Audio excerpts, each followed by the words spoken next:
Thank you for joining us. Today we have an update on the Bearspaw South Feeder Main repair and impacts to citywide water service. We'll be hearing from General Manager of Infrastructure Services, Michael Thompson, Director of Capital Priorities and Investment, Francois Bouchard, and Mayor Jody Gondek. We'll hear their remarks and then there will be an opportunity to ask questions after. I'll now turn it over to General Manager Michael Thompson. Thanks, Jamie, and good afternoon. As of this morning, we have turned off the flow of water in the Bearspaw South Feeder Main, and we are in the process of draining the water out of the pipe. We have started construction on the urgent repair sites on 33rd Avenue, and Director Bouchard will provide an update on the details of the work that has started. Yesterday, as we moved into Stage 4 outdoor water restrictions and asked you to start taking measures to reduce indoor water use as we began work on the urgent repairs that will continue through late September. Our target for water use is 450 million litres per day, which is what our water distribution system can sustainably supply while the feeder main is out of service. By stopping outdoor water use and using less water indoors, your actions are ensuring Calgarians and our neighbours in Airdrie, Strathmore, Chestermere and Cetina continue to receive clean, safe drinking water. We've taken steps to adjust how water flows through the system to keep our supply as high as we can, but we're also counting on you to reduce your demand. Yesterday, the first day of water restrictions, our water use was 530 million litres. That's a 75 million litre drop in water use from Sunday. This drop shows that many of you are taking the right steps to limit your water use, and I want to sincerely thank you for making those adjustments. However, while yesterday's numbers are heading in the right direction, they are not at the level we need to sustain our water supply. With the feeder main out of service, we simply do not have enough water if we do not lower our water use. Water use numbers from this morning showed an increase in water use in line with what we would see under Stage 1 outdoor water restrictions, well above the threshold we are planning for. If you have not started to reduce your use, now is the time. We know this is an adjustment, just like it was in June, but we need you to start conservation measures right away. Just like you took steps to conserve in June, we need everyone's cooperation to get through the next month. I want to remind you what's at stake. We must complete these repairs now. We simply cannot risk another catastrophic failure of the feeder main like we saw earlier this year over the winter month, when we will not have the water supply to refill reservoirs. We have a short window to complete these repairs. In normal times, we count on the Bearspaw South Feeder Main to transport about 60% of the water from the Bearspaw Water Treatment Plant. Without the feeder main, our supply is limited from the Bearspaw plant, and instead we're relying on the smaller Glenmore Water Treatment Plant for much of our water. Put simply, we cannot meet normal water demand while the repairs are taking place. If we consistently exceed our target of 450 million litres, we will put our drinking water at risk. This could mean running out of water for essential needs. If we consistently use more water than we're able to supply, our underground water reservoirs will deplete and there's a high risk to run out of water. To refill our reservoirs will take time and would have some serious impacts on our ability to provide water for firefighting and other essential uses. This is not a situation any of us wants to face. We all must do what we can now to reduce our water use right now. As a reminder, here's what we're asking of you during this time.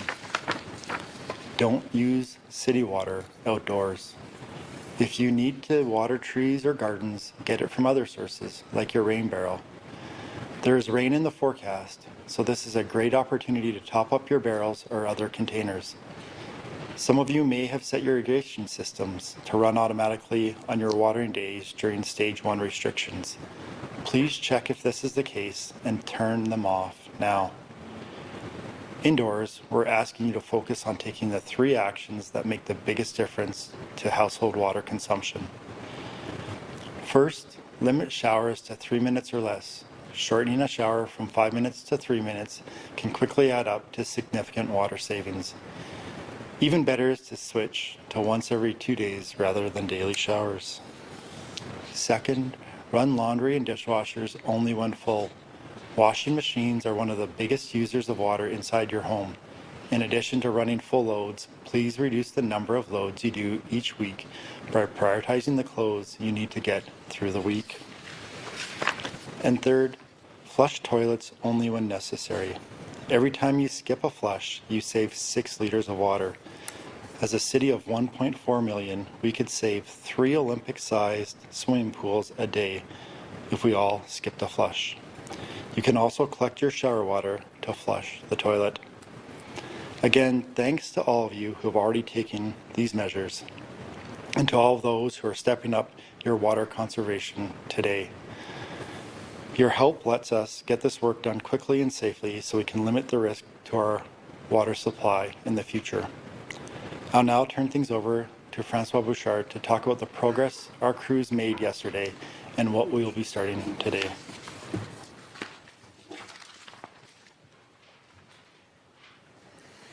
Thank you, GM Thompson, and good afternoon. Yesterday, our crews were able to complete some of the preparatory work we needed before we could shut off water to the feeder main. This included opening and closing valves, establishing water bypasses, and adjusting pump settings.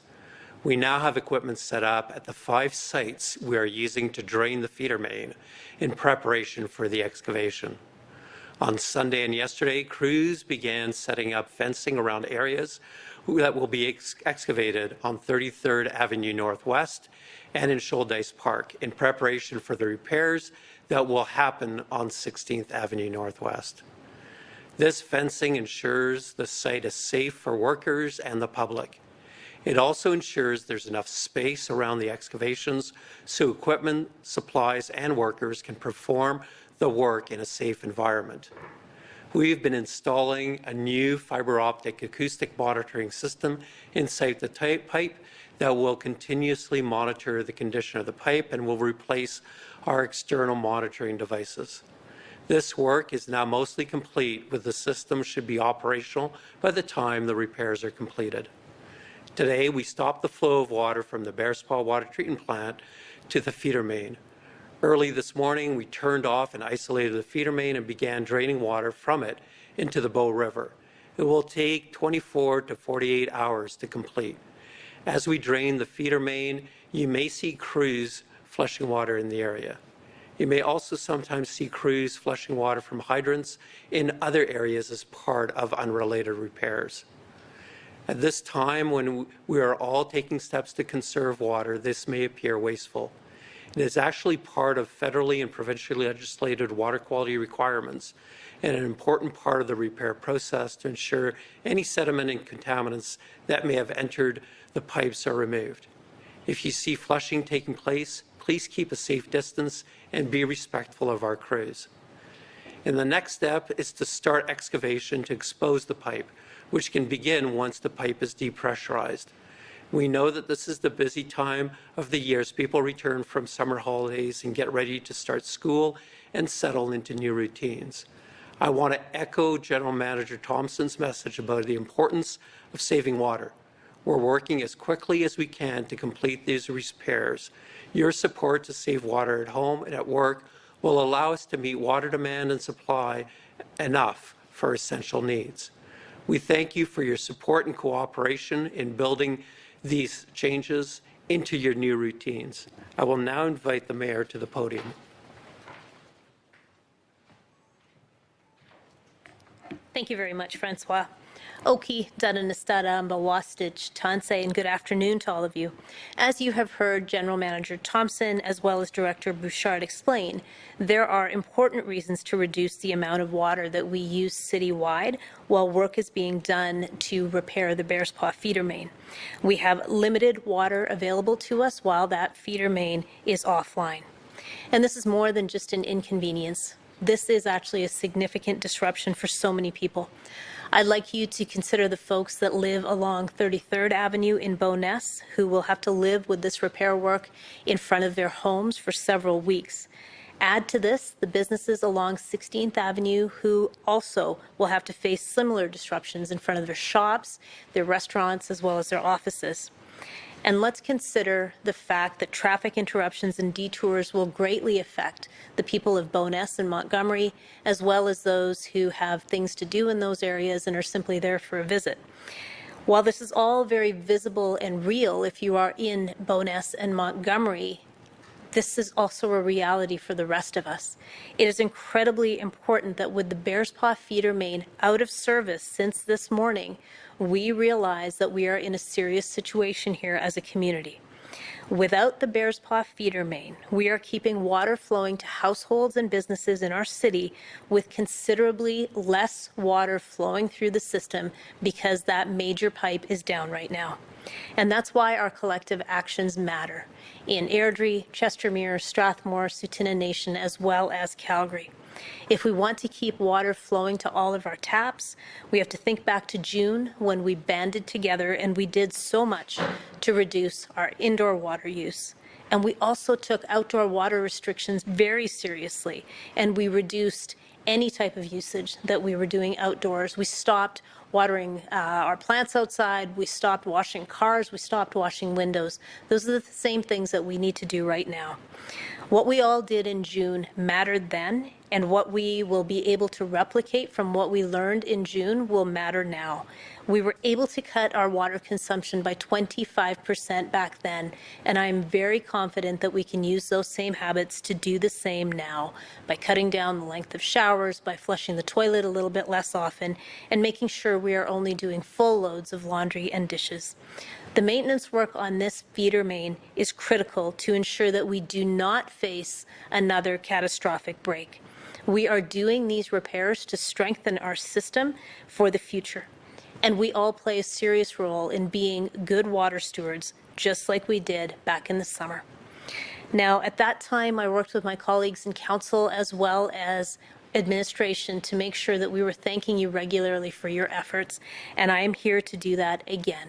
Not only to thank you for what you did in June, but to thank you for what I know you will do moving forward. The people of the Calgary region understand how important it is for us to be focused on saving water because we care about ensuring that our neighbors and those in essential services have enough water. Hospitals and firefighters are relying on us to reduce our water usage so they have water available as they may need it in an emergency. And I also want to thank again all the people in Bowness and Montgomery for their patience as our crews work around the clock to get this maintenance done. You've been asked to go through a lot, and we are asking you to endure more. Now, for the rest of us, let's not forget how incredibly supportive we can be to the businesses in the Montgomery area and show them that we appreciate them by continuing to visit them and letting them know that the fact that they are local matters a lot. I realize that many households in our city right now have a number of things going on. It's back to school for so many families. We have students moving in to attend post-secondary, and just many things that September brings for all of us. We know that now we have had to add a little bit more to your plate, and I want to thank you again for doing your part and understanding why we are asking this of you. I appreciate all of you, and I appreciate very much what you have done to be good water stewards. You've demonstrated what it means to be a community that cares about each other. We will get through this maintenance and repair work this time round, just like we did in June when the feeder main broke, just like we did when we looked after each other during the hailstorm that we just faced, and just like we have done through the many challenges that we have faced as a city and as a region. Thank you very much for your attention to reducing water usage at this time, and I will now turn things over to Jamie to field questions from the media.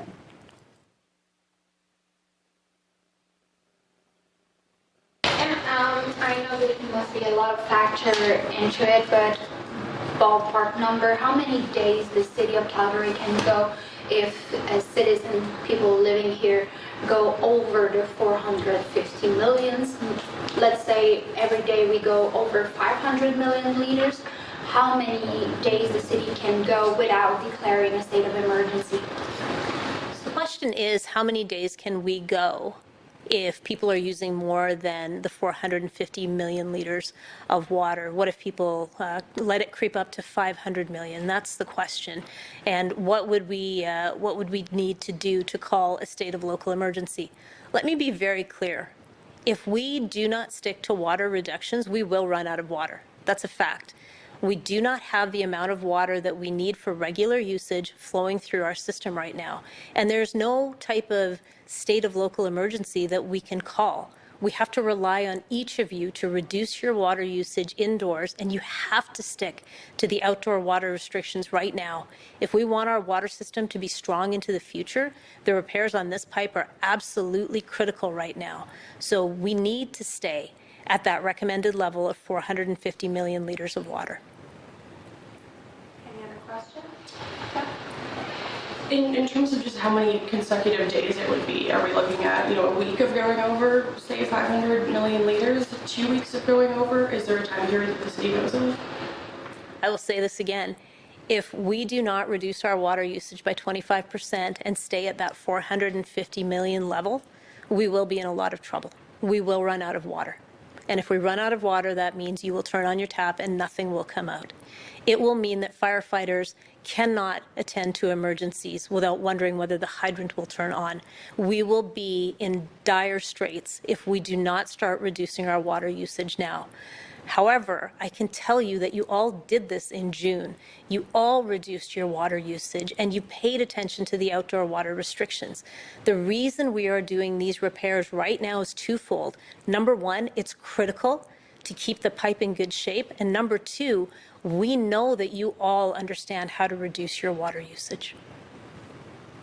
And then just for the second round of major repairs, do we have a figure on how much this is costing?